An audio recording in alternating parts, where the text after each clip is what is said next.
Welcome to Home Library Book Review, where we select a book right from the shelf and explain its learning through easy to understand text, graphics, examples, and animation, along with discussion with family members.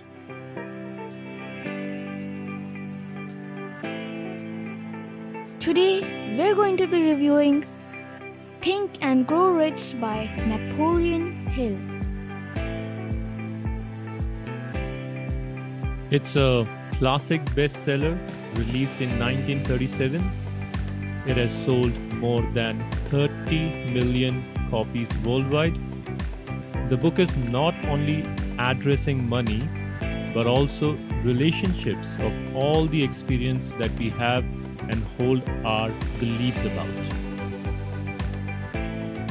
To be able to capture maximum learnings from this book, we have divided this review into two parts. This is part 1 of 2. And this book also has Goodreads rating of 4 out of 5.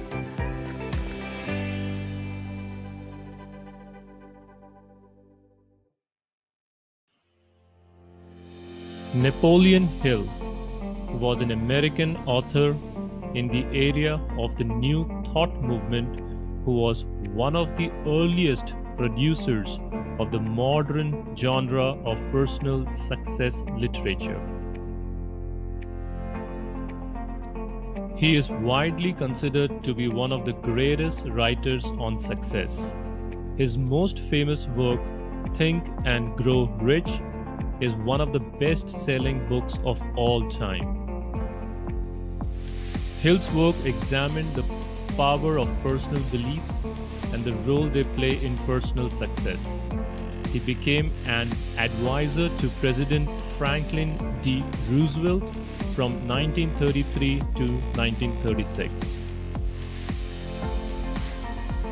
What the mind of man can conceive and believe it can achieve is one of Hill's hallmark expressions.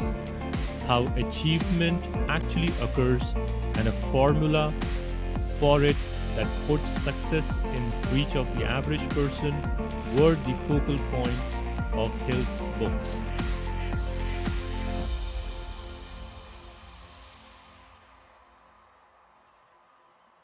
Before we move further, Arnav, can you please tell me what does it mean to grow rich?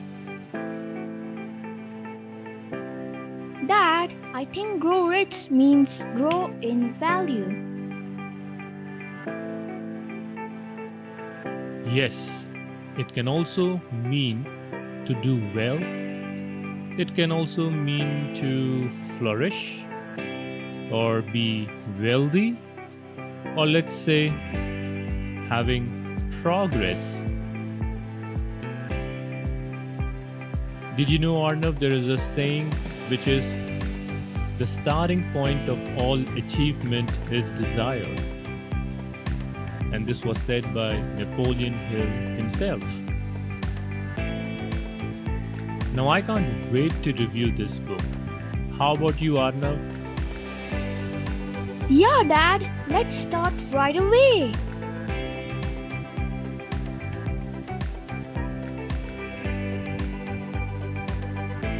Number 1. Desire. Every human being who reaches the age of understanding of the purpose of money wishes for it. Wishing will not bring riches, but desiring riches with a state of mind that becomes an obsession, then planning definite ways and means to acquire riches and backing those plans with persistence which does not recognize failure will bring riches. The method by which desire for riches can be transmuted into its financial equivalent consists of 6 definite practical steps. First, fix in your mind the exact amount of money you desire. Second, determine exactly what you intend to give in return for the money you desire. Third, establish a definite date when you intend to possess the money you desire. Fourth, create a definitive plan for carrying out your desire and begin at once.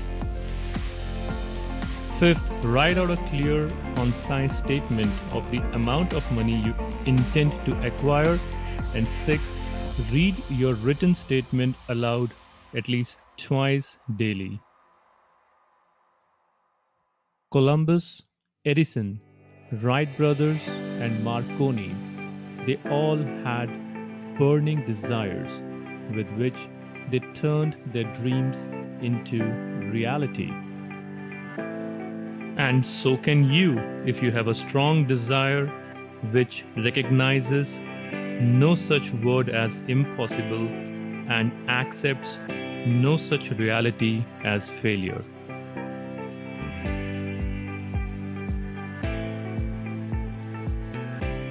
Number two, faith.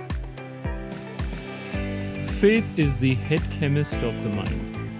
When faith is blended with the vibration of thought, the subconscious mind instantly picks up the vibration, translates it into its spiritual equivalent, and transmits it to infinite intelligence. Faith is the external elixir which gives life, power, and action to the impulse of thought. Faith is the starting point of all accumulation of riches.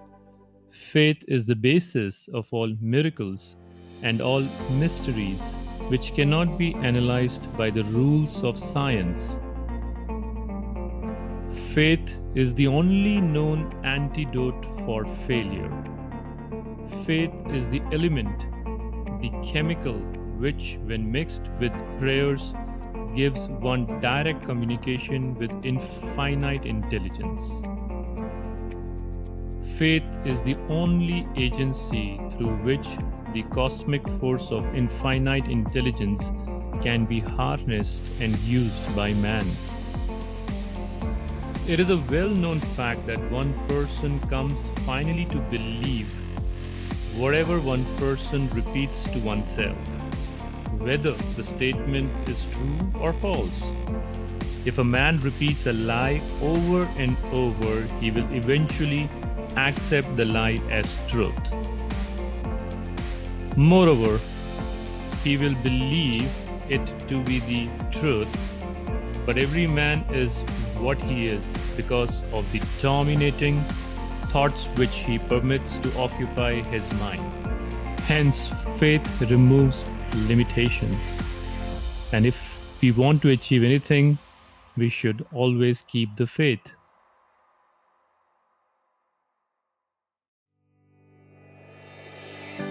Number three, auto-suggestion. Auto-suggestion is a term which applies to all suggestions and all self-administered stimuli which reach one's mind through the five senses. Stated in another way, auto-suggestion is self-suggestion. It is the agency of communication between that part of the mind where conscious thoughts takes place and that which serves as the seat of action for the subconscious mind. Through the dominating thoughts which one permits to remain in the conscious mind, whether these thoughts be negative or positive is immaterial. The principle of auto-suggestion voluntarily reaches the subconscious mind and influences it with these thoughts. Remember, no thought, whether it be negative or positive, can enter the subconscious mind without the aid of the principle of auto-suggestion. Therefore, auto-suggestion is the agency of control through which an individual may voluntarily feed his subconscious mind on thoughts of a creative nature or by neglect permit thoughts of a destructive nature to find their way into his rich garden of the mind. Therefore, keep repeating positive things to yourself day in and day out, and you will find auto suggestion doing the same for your subconscious mind.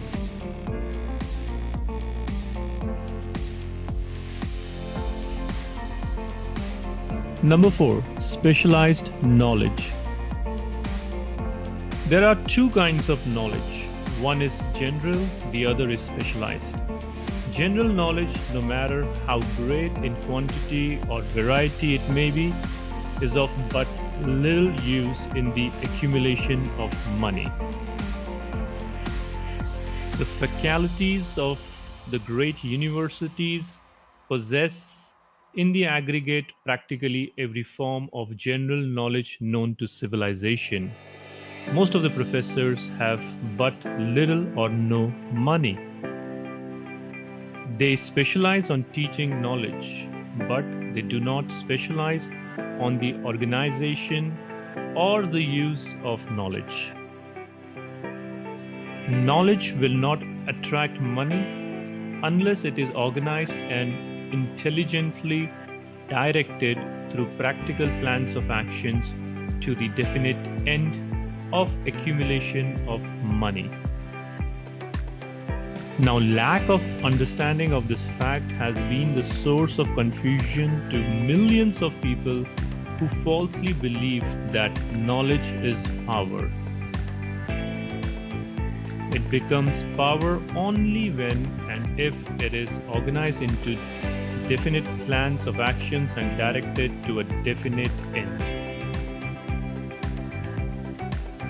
Therefore, we should learn how to organize and use general knowledge after we acquire it into specialized knowledge in the field we need to succeed.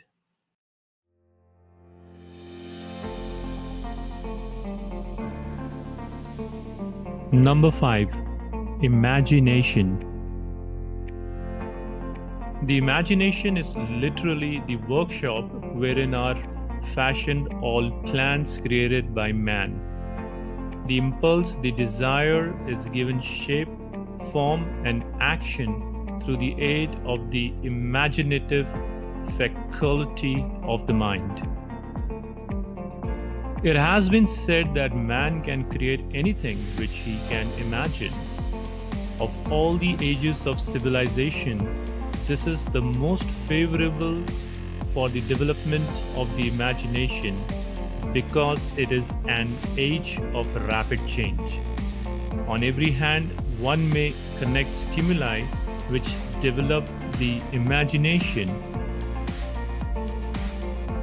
Through the aid of the imaginative faculty, man has discovered and harnessed more of nature's forces during the past 50 years than during the entire history of the human race previous to that time.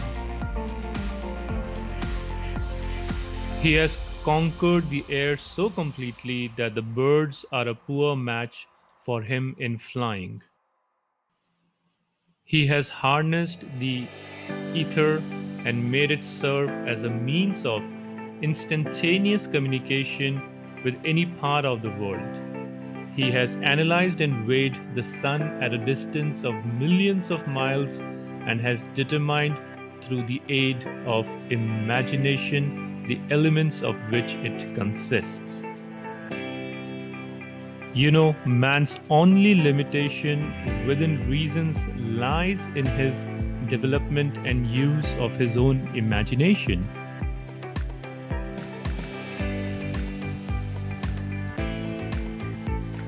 Number 6, organized planning.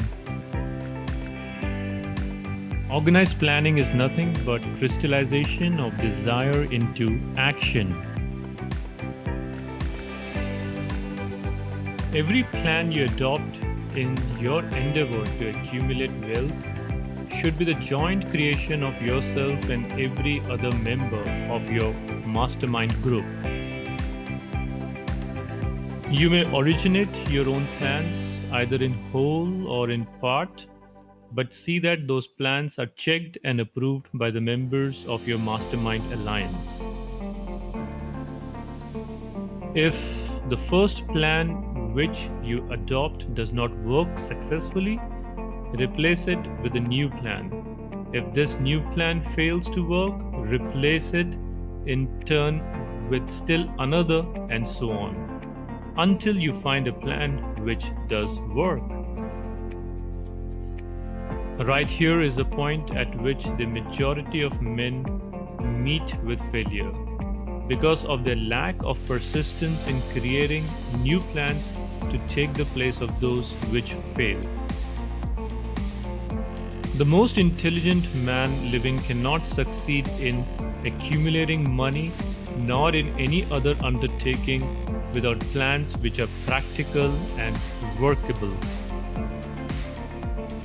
Just keep this fact in mind and remember, when your plan fails, that temporary defeat is not permanent failure.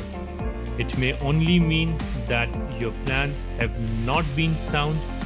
Build other plans, start all over again.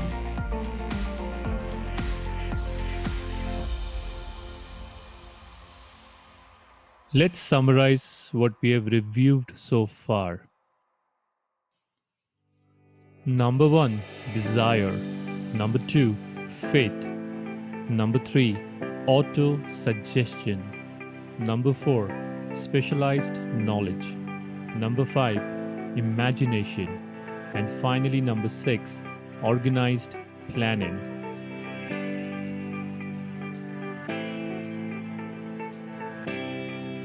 Thank you for watching our video. Please like and subscribe. Also press on the bell notification button for more videos like these. Until next time, take care and bye.